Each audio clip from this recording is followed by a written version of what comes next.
Welcome in to the Bro Force Squad podcast, where we are just a bunch of bros drinking beer, talking movies and TV. I am your host for our episode of The Mandalorian, Season 1, Episode 4. My name is Jeff Hornacek. Joining me, as always, is my co-pilot who always touches the buttons on my XM radio, Brian Banner. Banner, welcome in. What do we think about The Mandalorian so far? So far, the whole series I'm really digging. This episode, I'll talk about a little bit more. Kind of set me back a little bit. Huh. Yeah, just a little bit, but we'll get into that as we go on. Jeff, let's jump in. Acting and cast. Yeah, so we grade all TV reviews on the 4 Bro Force Squad criteria: the acting, the story, our favorite scene, and then any theories and questions. So as Brian Banner said, we always start with the acting and the cast.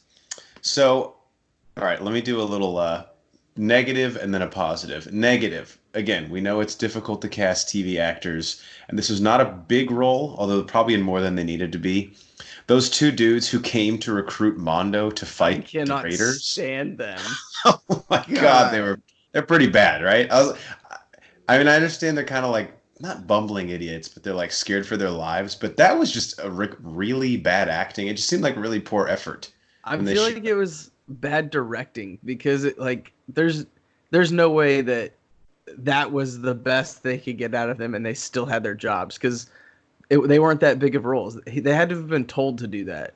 That whole scene was just really weird. Like the way they walked up to Mondo, how unassuming the whole conversation was. Like, he's a dude who knows he's being hunted, and he just lets these two guys like creep up on him while he's working on his ship. I don't know. That whole scene felt a little weird, and I think it was all set in motion by their very odd line delivery. Yeah. Okay, I'm glad they bothered you too. Yeah, that was actually the first thing I had wrote down. The two doofus brothers, or whatever they are, were annoying the piss out of me. The one guy had like buck teeth when Mondo was, or maybe it was the Kara, the ex-trooper from the rebellion, was like, "You guys need to move." He's like, "We've lived here for 20 years." I was like, "Dude, yeah, stop." This episode tried too hard to be something. But they didn't try to make them like comedic relief. I don't really know what they were doing with them. I didn't get it. Yeah.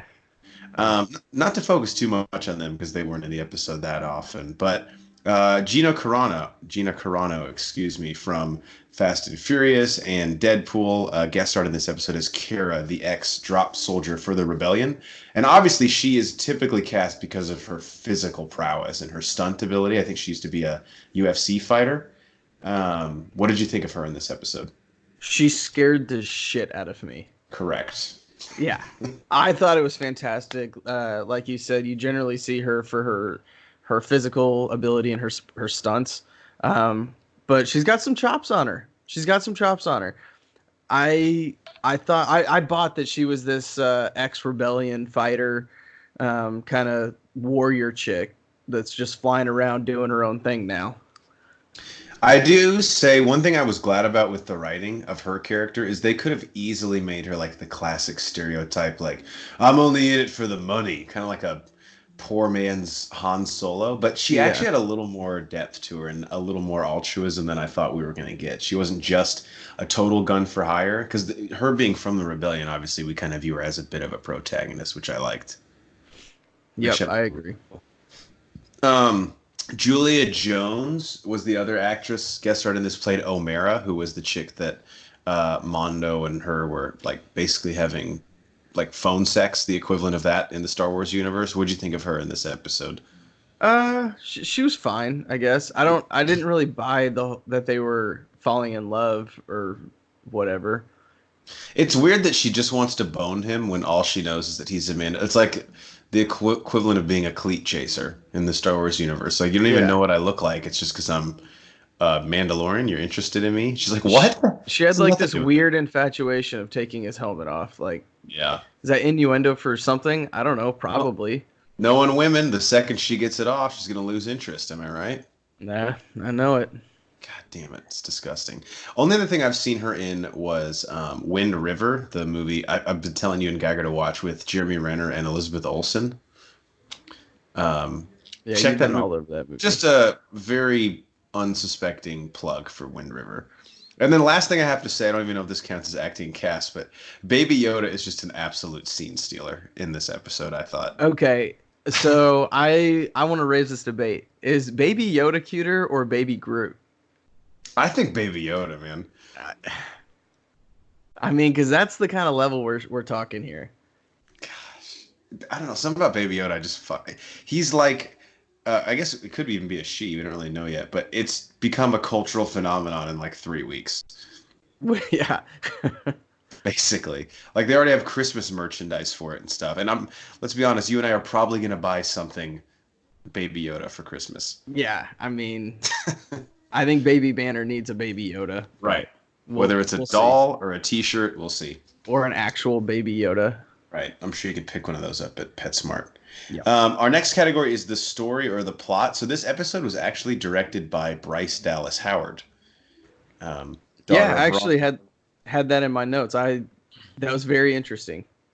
And the plot synopsis, according to IMDb, is very short. It says the Mandalorian teams up with an ex-soldier to protect a village from raiders. And I guess, Banner, I'll let you kind of jump off from here. But to me, this isn't necessarily a huge complaint because it was still a very entertaining episode.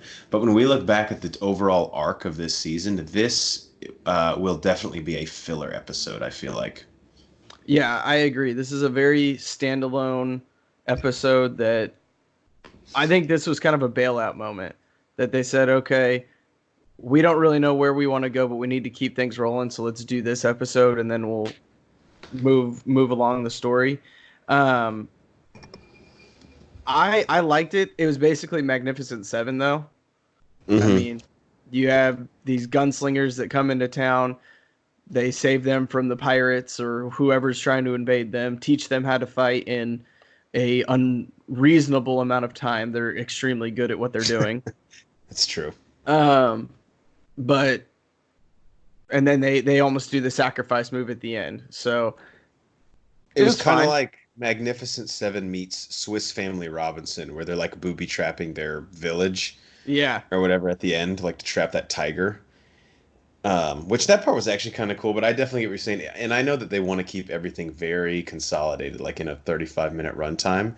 But some stuff like him falling in love and these villagers all of a sudden getting the acumen to fend off these raiders that seemingly took over their village like 3 weeks ago easily was a little bit weird. And maybe it'll make more sense at the end of the season, but to me it just felt like we're in the exact same spot after this episode as we were before. Like nothing really progressed, right?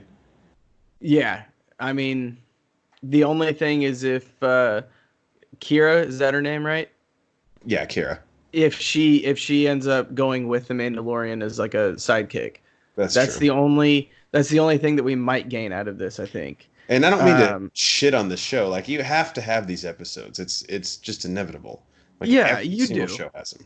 One thing that they're doing and they're sticking extremely true to is like this is the old Western movie and old Western show style, but okay, we get it. This is a Western. I want like a bombshell now. Like I need something to happen because not a whole lot has really happened in 4 episodes yet. Yeah, we don't know much, and I don't necessarily. I mean, the last episode was like really kind of set the show on a different course, and then this episode I feel like had a little bit of momentum. Didn't really capitalize in terms of narrative, but again, they might just be laying a foundation. We'll see. It's tough to, we don't have all the pieces of the puzzle, so we can't really see the picture. All right, anything else you want to add, or you want to go on to best scene? Nope, let's go ahead and go to best scene. All right, best. So I have an honorable mention because it was very, very short. But in the beginning of the episode, Baby Yoda just fucking with buttons in the Mandalorian ship. I thought that was really funny.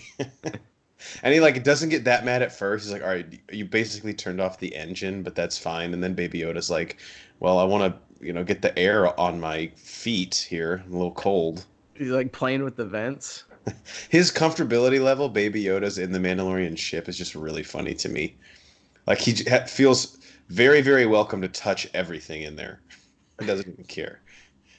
How about you? What was your favorite scene? All right, my favorite scene was that final battle scene when that ATST was coming through the trees and like you can just kind of see the glowing eyes walking in. That was extremely well done.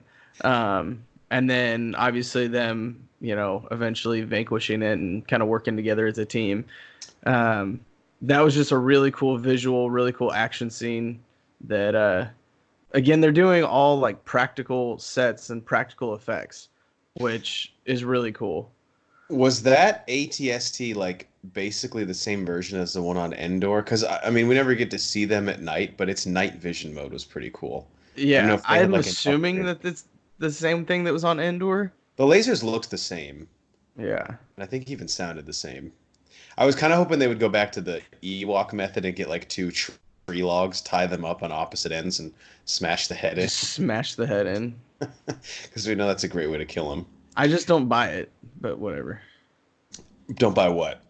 That you can smash their heads with two logs. Oh, yeah, they'd have to be pretty girthy logs. Don't get it twisted. My favorite scene actually precedes the one you mentioned, and I know we kind of shit on how like these villagers are seemingly becoming great warriors over the course of a day, but it was them basically setting up their village to trap the ATST and the Raiders. It did kind of have like a Home Alone in the Star Wars universe feel to it, and I know it wasn't that long, but I just thought it was kind of cool. It gave me like a sort of a Mulan training vibe Yeah, as well, I actually did get a Mulan training vibe as well. which was cool.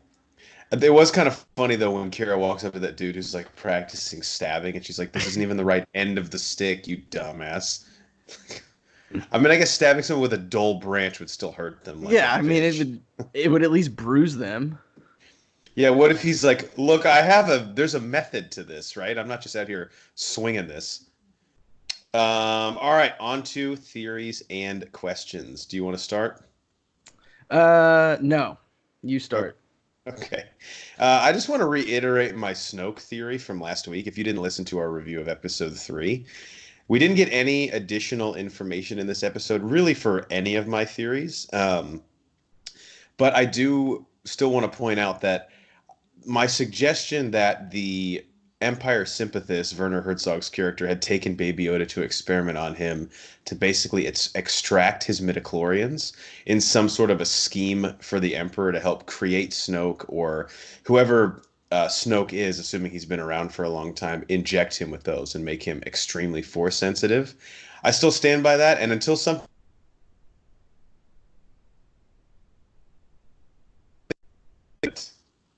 and I haven't seen it anywhere on the internet, it's just kind of my thoughts. Could be way off. Anything you feel about that, or you just want to add to it? Yeah, I think you're way off. That is one of the most insane things I've ever heard. What? How's that insane? It's weird. Like we've never heard of them doing stem cell like research on midi-chlorians and Jedi. Well, we know nothing about Snoke. Yeah, I And don't he know. looks like he was fucked up in some sort of operation or something happened. Yeah, I mean, you're not wrong. I'm just trying to think of ways that they can retcon some of what Ryan Johnson did, because Snoke's, and I don't want to make this a Last Jedi discussion, but Snoke simply dying and having no further backstory given to us is beyond a slap in the face. Yeah, I don't know. I don't know. All right, what do you? I'm trying to forget about, Snoke and that whole thing. Just Yeah. burn it out of my brain. But so I think that somehow the Mandalorian is going to be trying to get Baby Yoda to Luke. Interesting. Okay, because Luke, we know he is in the process of setting up a new Jedi training temple and all of that stuff, right? Because it's after the fall of the Emperor, or after Return of the Jedi. Yeah. And we know from The Last Jedi that he built a training temple. So why wouldn't they bring a force-sensitive Baby Yoda to the only Jedi Master that's alive? So that kind of leads me into a question I just thought of, but what do you think will inevitably happen to Baby Yoda? Because he's not been shown in the Star Wars universe ever before, after this, been mentioned. So does he eventually die? Does he get to Luke? Because we have to somehow explain him not being a part or mentioned in seemingly The Last Jedi when Luke's talking about the Knights of Ren, or really just at all, to my knowledge, in Star Wars canon. Yeah, the only thing that they could do is if the Knights of Ren killed Baby Yoda in their little Ku Klux Klan party. I am so sorry. I mean, that's fine. They're a bad group of people. So were the Knights of Ren. I think that's fair. We, yeah, we just don't know. I guess that's what I'm really wondering about is where does Baby Yoda end up at the end of this show? Yeah. If they end up like killing him with a blaster or something, that would be an incredible turn. Like I would be happy with that twist. Yeah, I guess we just have to figure out what I don't know. I'm wondering if whatever the Empire sympathists wanted from him, if they got it out of him or not, because I couldn't really. He was pretty fucked up when Mondo got him out of that hospital bed. Yeah. I don't We'll know. see. All right, I have a quick question about a theory I read on the internet. So there's a lot of conjecture that Mondo, and again, to my knowledge, this has not been debunked. So if someone knows, please comment below. But that Mondo is Boba Fett. And in this episode, he tells a story to what's her face? That chick in the village. Hang on, I have it up. I have it up top. Her name is Omera, where she asks, "When was the last time you were basically seen by others without your helmet?" And he says, "Around the age of those kids," which seemed to be around the age Boba Fett is, or pretty close to it, in Attack of the Clones. Yeah. So I was wondering if anything about the story or the information he gave her contradicts where we remember leaving Boba Fett in Attack of the Clones, or if it's still possible that is that theory still alive, basically based on the information that he. What I feel like is, when you're playing Clue and you say it's this person in this room with this tool or weapon, and the next person that's supposed to show you the card says it could be possible, but you felt full well know it's not because you're holding one of those cards. Right. I feel like we're that person that has to say it could be possible, and you're scrambling because you don't even have a clue of what it is. It's a pretty good analogy. The Boba Fett theory to me, though, just like It would not be fun it wouldn't be fun. I don't think. if it ends up being Boba Fett. There's like a 50% chance I won't watch a second season. I understand that in the expanded universe books he got out of the Sarlacc pit, but even then, and I said this on the first episode, was always just so weak to me. Like him surviving in there and like I don't know, man. That was just and I don't want it to be him because to me this character is really cool and I think it would just be adding all these layers to Boba Fett that are not actually there. Yeah. All right, do you have anything else? Nope. Last question I have, very, very serious one. Does anyone pull off a turtleneck better than Baby Yoda? No, I don't think so. He's got that Gap fall collection and he is rocking it hardcore. Yeah. Like if you have him on your Secret Santa list, get him a turtleneck. He's crushing Like the game. get him like 3 or 4 of them. He needs one in every color. Yeah, that way it's not like, dude, you're wearing that same turtleneck again. He'd be like, no, No. different turtleneck this is. Yeah. Oh, another quick question. He'll end up wearing a black one and pretend he's Steve Jobs. Get like the glasses and everything. Grow a beard. Do you think Baby Yoda will talk this season? No. Damn it. Because if he did and he spoke in the Yoda version of speaking, that would be really cool. But yeah, that would be. I agree. I don't think it's going to happen. All right. Anything you want to leave the people with on our season 1, episode 4 review of The Mandalorian? Make sure you pull over for emergency vehicles. I've said we have to keep saying that. By the way, this episode, great time to mention the title of it at the very end of our review was called Sanctuary. So I'm sure everyone at home knew that. All right, for the Mad Scientist, Brian Banner, I'm the Mayor, Jeff Hornacek, and we are the Bro 4 Squad podcast. Please check out all of our future Mandalorian reviews. We're going to be with you every step of the way for the rest of this first season. Follow us on Twitter at Bro4Squad. Subscribe to us on iTunes, Spotify, and YouTube. If you just type in Bro4Squad, 3 separate words on all those, you can find us and check out all of our reviews on Letterboxd. You can also find us on our website, bro4squad.com. Till next time, we will catch you later. Who was driving that ATST? I don't know, honestly, but they were clearly drunk. Yes, they were swerving all over the place. All over the fucking place. Did you see how red his eyes were? That's probably high, too. Forgot about that. I forgot that the thing just projects your actual red pupils.